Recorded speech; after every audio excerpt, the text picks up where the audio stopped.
Welcome, it's Denome, and welcome to this crypto update. As you can see, Bitcoin is now pushing for new all-time highs, which is absolutely beautiful. It started over the weekend, which means that retail investors are looking to come back right now. Retail investors are not fully invested yet, and this is October, and usually October and November are the most bullish months for crypto. So just to look at historically what October actually means for crypto. This is the start of October, this candle here. When we look back in time to 2024 and we go to October, this was the start of October. So at the start of October, we actually got the pullback to the downside, which is why I thought we would get a pullback also this month. And after that pullback on the first week, then Bitcoin started to shoot to the almost to the moon basically, and that was a 40% move to the upside. So that was basically October last year. And then it continued to November and then basically topped in December. So basically 3 months of only green candles. That was last year. And 2023, basically the same story. Again, October started, we got a first few weeks a little bit lackluster price action, and then we got the gold candle, and then it was basically up only for that was, well, I guess it topped here in January. We got a pullback, and then it continued all the way to March of 2024. So that was 2023 run. 2022, obviously, things didn't go our way. The prices basically fell to the lows here because we had a bear market. But in a bull market, it is expected that we basically get non-stop bullish price action for at least, let's say, until November. So we still might have some pullbacks, obviously, along the way, but this is the time when you probably don't want to take too much profit out of the table. Now, I made a short-term play here. I took some of my capital out of the markets, and then when we had the new all-time high, I'm now basically reinvesting that capital mostly into altcoins, by the way, because my favorite altcoin still hasn't made a move. So that is basically still coming, in my opinion. But all in all, Bitcoin looks quite bullish at the moment here. We still might get some pullbacks. So now let me show you a couple of the news. So first off, Binance token BNB, it went over $1,200, which is a new all-time high for it. So that was absolutely amazing for BNB. Unfortunately, I did not have any trades open on BNB personally, but it is pumping. I am invested in some of the derivative coins of BNB, like the token which I mentioned before, which is this one token USD. So this is half of the tokens are basically running on Ethereum, half of the tokens are running uh, uh, on Binance chain. So token USDT, it is made by the same team that made the meme coin called Floki. So it has some interesting backing. The protocol itself is quite lackluster. There's really not any action going on in the protocol itself. So this is purely a speculative play in my part, but I believe we might at least get a nice move of like 50% to the upside here. And if we break this line here, then obviously we could have a couple of X's or even 3X or something like that. But the market cap currently is about 37 million. So that's why I'm invested in token and then obviously LDO. But BNB is pumping, but I would imagine now that these shorts have basically been liquidated, that money will now start to rotate into a little bit smaller altcoins as well.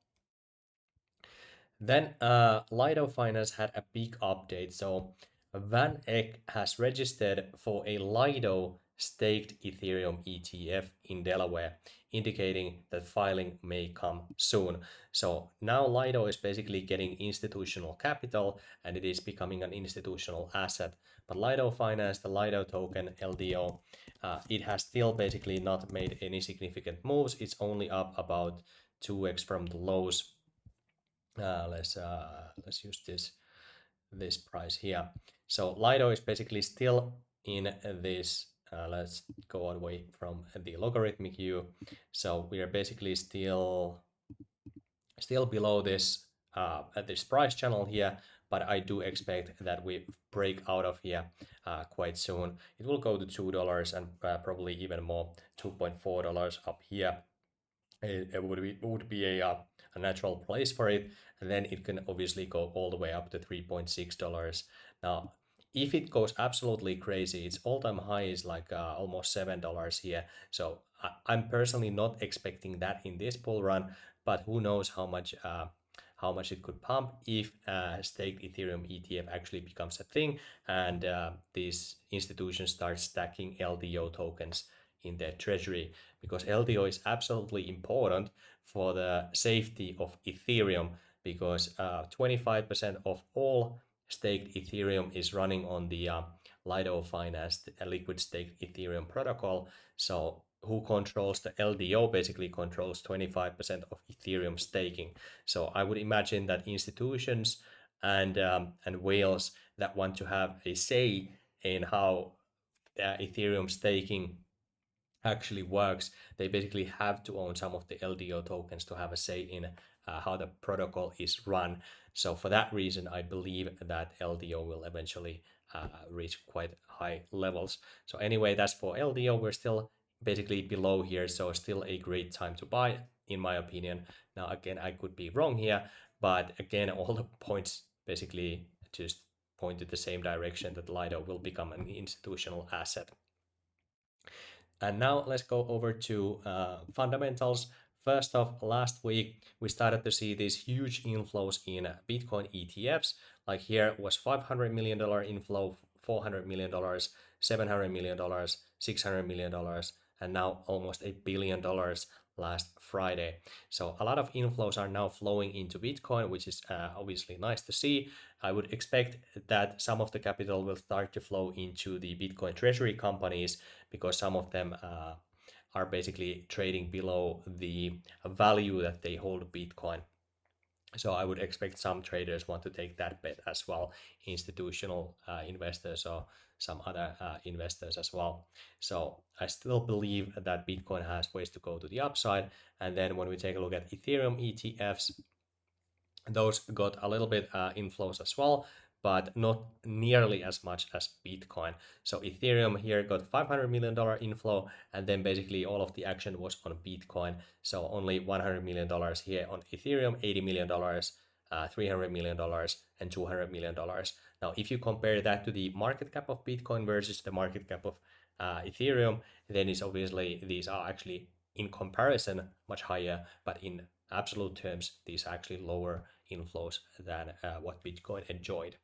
And then looking at Bitcoin treasury companies, here is the biggest change from my last update.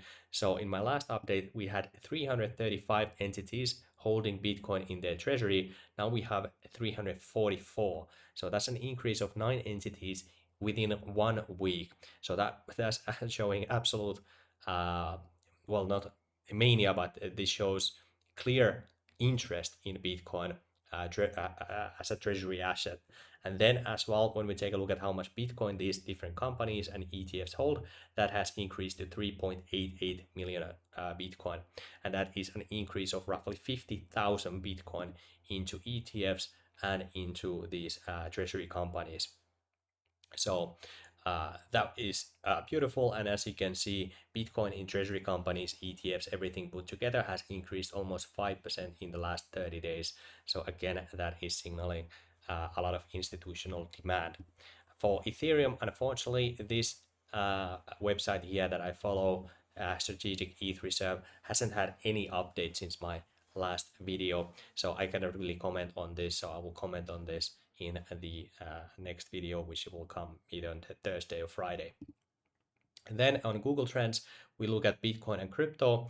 This is basically an indicator for retail investor interest. And as you can see right now, we have had, if I zoom in, we have had a spike in interest in Bitcoin, which is why Bitcoin is now pumping, but altcoins are basically lagging a little bit behind, even though some altcoins are still pumping. But all in all, Bitcoin has had interest, but altcoins basically have had even less interest last week. So I would expect that altcoins will get to see rotations quite soon. So that is looking good in my opinion for altcoins if you are positioned in altcoins. So still, as of now, there's no retail interest almost at all in altcoins for now, even though they might have some pumps. But when retail investors come back, that's when we see the biggest candles. Like for example, I will show you one interesting candle here, which is the Zcash, which is a privacy coin, and this is basically what happened last week with that. So an absolute god candle here, and 300% move to the upside.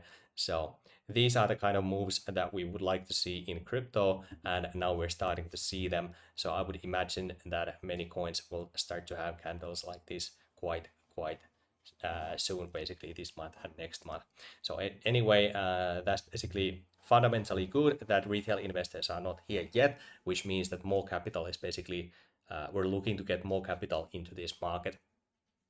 Then fundamentally speaking, going on to sentiment.net, here we can see that Bitcoin is not entering into exchanges in any large quantities. We have seen some deposits into exchange reserves, which is not that significant. This is not a huge spike.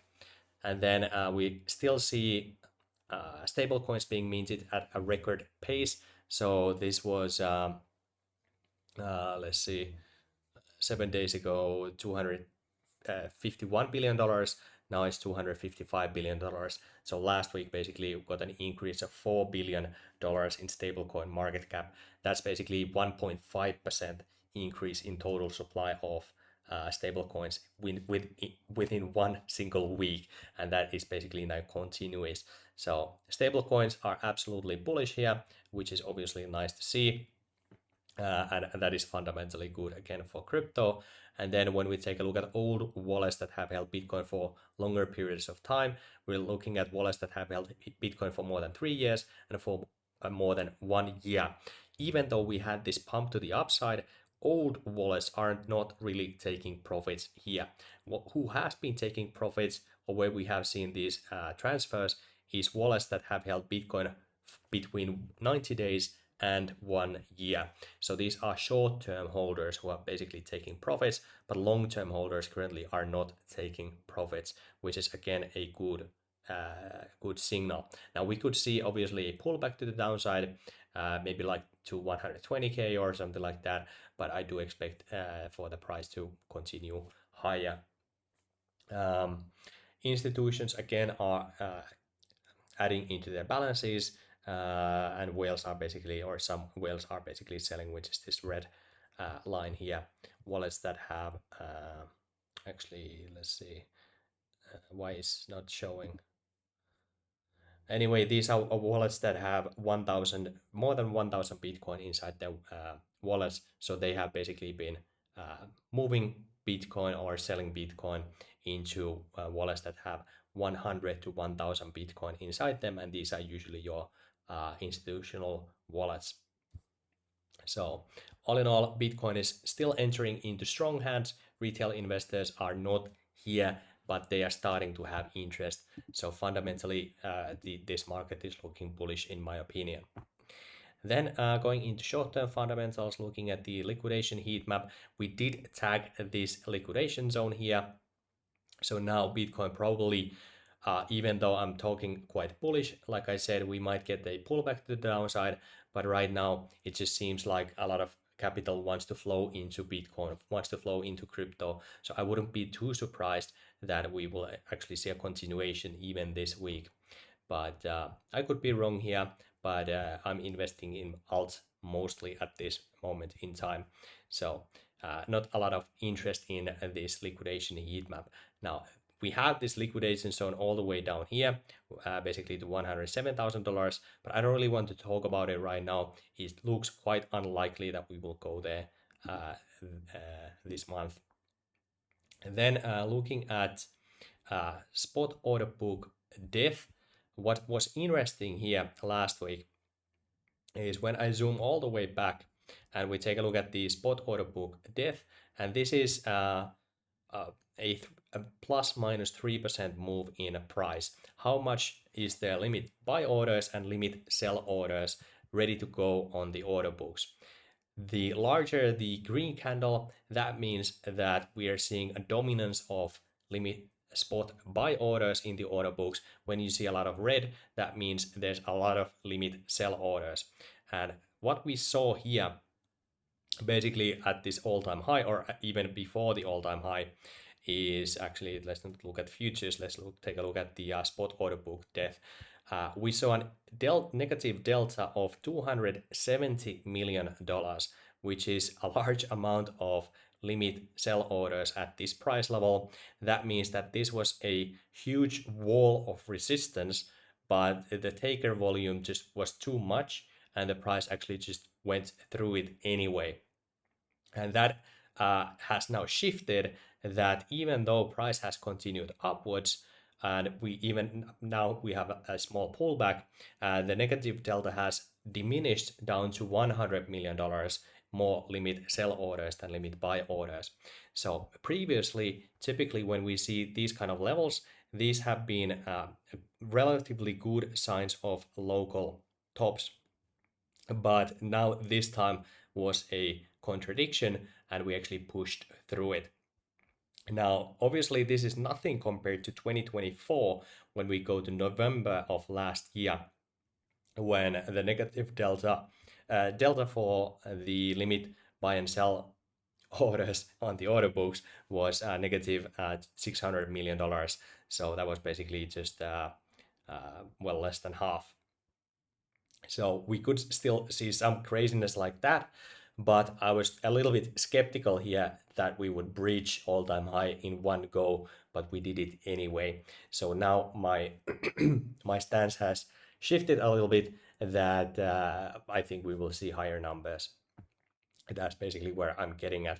And now this is basically just telling me that the resistance has been broken, and now the resistance wall is not as strong as it was on the first time that we broke this previous all-time high here.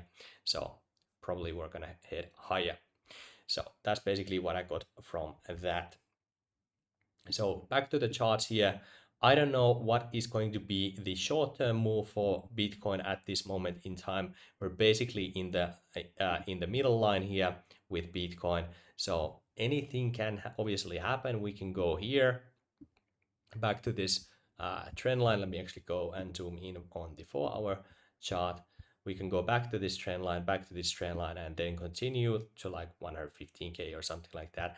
That is obviously a possibility. We see a lot of profit taking, but as of making this video, I have not seen that. So that's why I'm more bullish. So what we could see is, if we go back in history, back to these Octobers. So we had these pullbacks, and then we continued basically straight up for a couple of months. And this month has basically started, if we go to the monthly candle, has started without any kind of a wick to the downside. And that is typically quite rare. We saw something similar here in February of 2024, and here in October 2023, we didn't see almost any wick to the downside, and that basically started a huge bull market for Bitcoin, obviously. So it could move downwards, but basically I'm expecting a move to the upside. And what I've said for you guys for like a year now is that my upside goal for this bull run is about 155K, and that would basically take us almost to this trend line here. Let's actually again zoom in. Sorry for your eyes. That would almost take us to this trend line here. But we have these two lines here, so we could go a little bit higher. And if we have a blow off top and we go anywhere near this line here, that's where I will probably just take out all of my capital from the market and call it quits. If we go to 155K, this is where I will be taking a lot of my capital just out of the market as well. But if we continue higher, then I might take everything out by like 170k or something like that, depending when we reach this price level, if we reach there. But all in all, I'm mostly invested in altcoins as of now, altcoins that haven't had moves to the upside yet. Now, some people have a different idea than I do with investing, and they try to basically invest into coins that already had significant pumps, and they basically try to ride a second or a third wave to the upside. I usually try to find altcoins that haven't really made a move yet, and I try to catch the first wave or the second wave of the move.